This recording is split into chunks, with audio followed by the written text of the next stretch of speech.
वो जो बोलेंगे उनका काम है वो कहना, उल्टा गलत बोलना। आई मीन हम कुंभ में गए थे, we had a very nice part, बहुत अच्छा। जिसके घर पे मीटर की रीडिंग 600 से कम है उसको बिजली का बिल 0 आएगा। मेरा बिजली ਦਾ ਬਿੱਲ ਪਹਿਲਾਂ 1 ਸਾਲ ਪਹਿਲਾਂ ਆਵਾ ਤਾਂ ਤੇ ਹੁਣ ਵੀ 1 ਸਾਲ ਹੋ ਗਿਆ ਵੀ ਆਂਦਾ ਨਹੀਂ ਹੈਗਾ ਜਦ ਆਹ ਭਗਵੰਤ ਮਾਨ ਦੀ ਸਰਕਾਰ ਬਣੀ ਆ ਜੀ।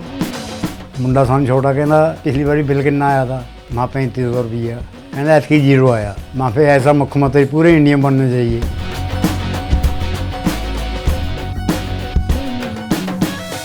अच्छा सब कुछ हुआ, बट ये इंसिडेंट हुआ था विच इज राइट, बट इतना बड़ा ऐसा कुछ नहीं हुआ था लेकिन वो कितना बड़ा है क्या है वो मुझे नहीं मालूम है, but very well managed, everything was done very well. Ma'am मुझे ज्यादा एग्जैजरेट किया जा रहा है अभी। सदन में अखिलेश यादव भी इसको लेकर के उठा रहे हैं, कह रहे हैं कि सेना लगा देनी चाहिए क्योंकि यूपी सरकार संभाल नहीं पा रही है। बहुत अच्छा संभाल रहे हैं, I mean after this incident, और बहुत पहले से भी अच्छा था, बट इतने लोग आ रहे हैं ना, it is very difficult to manage, but still we are doing the best. कल प्रधानमंत्री भी जा रहे हैं मैम कुंभ, तो वो क्यों जाएंगे, नहीं तो जा रहे हैं तो एवरीथिंग इज ऑल राइट ना, तभी तो प्रधानमंत्री जाएंगे।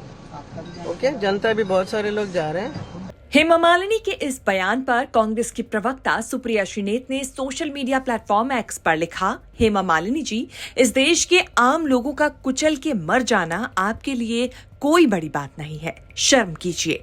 इस देश की एक सांसद हैं आप, इतनी संवेदनहीनता आती कहां से है? आप लोगों में लानत है। इससे पहले संसद में अखिलेश यादव ने महाकुंभ में भगदड़ का मुद्दा उठाया था कि जहां सरकार बजट के आंकड़े लगातार दे रही है, और जब मैंने अभिभाषण पढ़ा अध्यक्ष महोदय, बहुत सारे आंकड़े सरकार ने दिए हैं। आंकड़े देने से पहले महाकुंभ में मरने वालों के आंकड़े भी दे दें। महाकुंभ की व्यवस्था के बारे में स्पष्टीकरण देने के लिए मेरी मांग है अध्यक्ष महोदय, सर्वदलीय बैठक बुलाई जानी चाहिए। महाकुंभ आपदा प्रबंधन व खोया पाया केंद्र की जिम्मेदारी सेना को दी जाए। महाकुंभ हादसे के शिकार लोगों की मृत्यु, घायलों का इलाज, दवाइयों, डॉक्टर, भोजन पानी, परिवहन की उपलब्धता का आंकड़ा संसद में पेश किया जाए। महाकुंभ हादसे के लिए जिम्मेदार लोगों पर, महाकुंभ हादसे के लिए जिम्मेदार लोगों पर घोर दंडात्मक कार्रवाई हो। जिन्होंने सच छिपाया है उनको दंडित किया जाए। अध्यक्ष महोदय, हम डबल इंजन की सरकार से पूछते हैं, अगर अपराध बोध नहीं था तो आंकड़े दबाए, छिपाए और मिटाए क्यों गए हैं? सच छिपाना और मिटाना भी तो अपराध है। इसका दंड कौन भुगतेगा अध्यक्ष महोदय? जहां इंतजाम होना चाहिए था वहां प्रचार हो रहा था। एक धार्मिक समागम में डबल इंजन का राजनीतिक प्रचार अशोभनीय है, निंदनीय है। इतने बड़े हादसे के बाद कम से कम अब तो वो होर्डिंग उतरवा देना चाहिए। अध्यक्ष महोदय, महाकुंभ की जो तैयारी हुई, जो हम लोगों ने जाना वहां पर, महाकुंभ न केवल 144 साल के लिए ये कहा गया, बल्कि ये भी कहा गया कि पहली बार धरती पर इस तरह का डिजिटल और जो आधुनिक चीजें हैं, टेक्नोलॉजी, उसका इस्तेमाल कर करके महाकुंभ होने जा रहा है। सीसीटीवी, ड्रोन, लाइव स्ट्रीमिंग के आधार पर जिनका दावा था कि वो डिजिटल कुंभ करा रहे हैं, वो मृतकों की डिजिट नहीं दे पा रहे हैं। एक तरफ तो जो लोग डिजिटल डिजिटल डिजिटल अध्यक्ष महोदय कहने को थकते नहीं हैं, लेकिन जब कुंभ में इतना बड़ा हादसा हो गया है तो यही सरकार डिजिट नहीं दे पा रही है। हमारे अपने लोग मारे गए हैं, जिसमें परिवार का हर रिश्ता दिवंगत हुआ है। किसी की माता, किसी के पिता, किसी की बहू, किसी की बेटी, किसी का भाई बहन, चाचा चाची, बच्चों के आंकड़े तो अभी तक नदारद हैं। खोया पाया केंद्र ही लोगों को तो नहीं मिल रहा है, जो खोया पाया केंद्र था उसको भी लोग पा नहीं पा रहे, ढूंढ नहीं पा रहे। अध्यक्ष महोदय, कुंभ कोई पहली बार नहीं हो रहा है। कुंभ का आयोजन सदियों से होता आया है।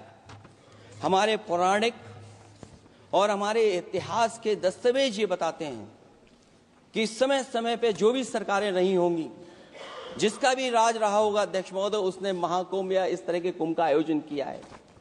एक तरफ तो वो कि जो 144 साल बाद महाकुंभ होने जा रहा है, उसका इतना प्रचार किया, और मैंने तो कई टीवी इंटरव्यूज में, कई समाचार चैनलों पर ये बात सुनने में आई और सुनते रहे हम लोग कि सरकार ने 100 करोड़ लोगों के आने का इंतजाम किया है।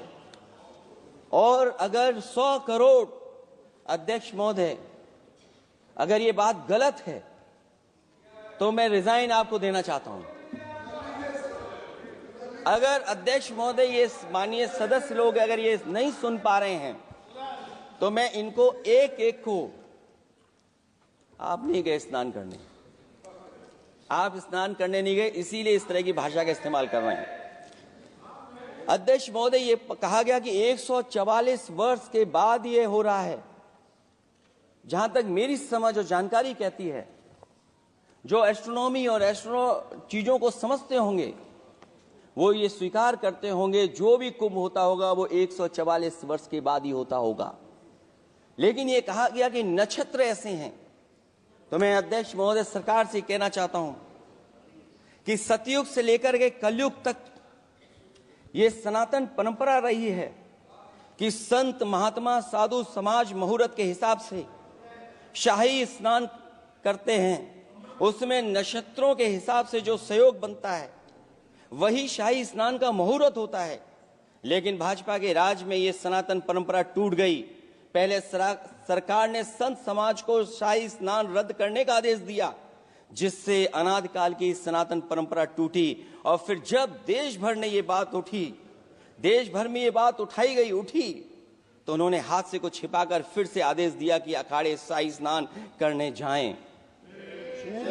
इससे सरकार ने पावन मुहूर्त के स्थान पर अपने मनमाने समय पर स्नान कराने का आदेश दिया। बात उस दिन या तिथि की नहीं होती है, बल्कि निश्चित मुहूर्त काल की होती है। ये सनातन परंपरा तोड़कर इन लोगों ने अच्छा नहीं किया। और ये क्या परंपरा टूटी है कि नहीं टूटी है, मैं समझता हूं अध्यक्ष महोदय मुझसे बेहतर सामने वाले ज्यादा जानते होंगे इसके बारे में। और जो लोग, अध्यक्ष महोदय, जो हम लोगों ने देखा वहां पर लोग पुण्य कमाने आए थे और अपनों के शव लेकर के गए हैं।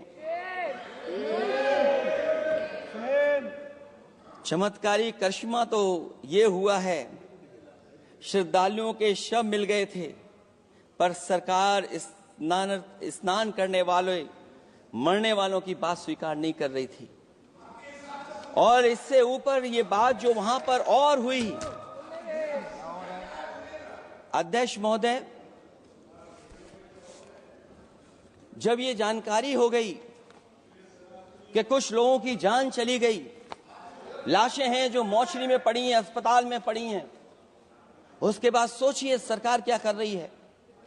अपने सरकारी हेलीकॉप्टर में फूल भर करके फूलों को डालने का काम किया। सोचिए ये हमारी कहां की सनातनी परंपरा है। मैं जानना चाहूंगा सदन के माध्यम से हमारे माननीय सदस्य बताएं कि जहां लाशें पड़ी रही हों, न जाने कितनी चप्पलें पड़ी थीं, न जाने कितनी चप्पलें पड़ी थीं, न जाने कितने कपड़े पड़े थे, महिलाओं की साड़ियां थी, कपड़े थे,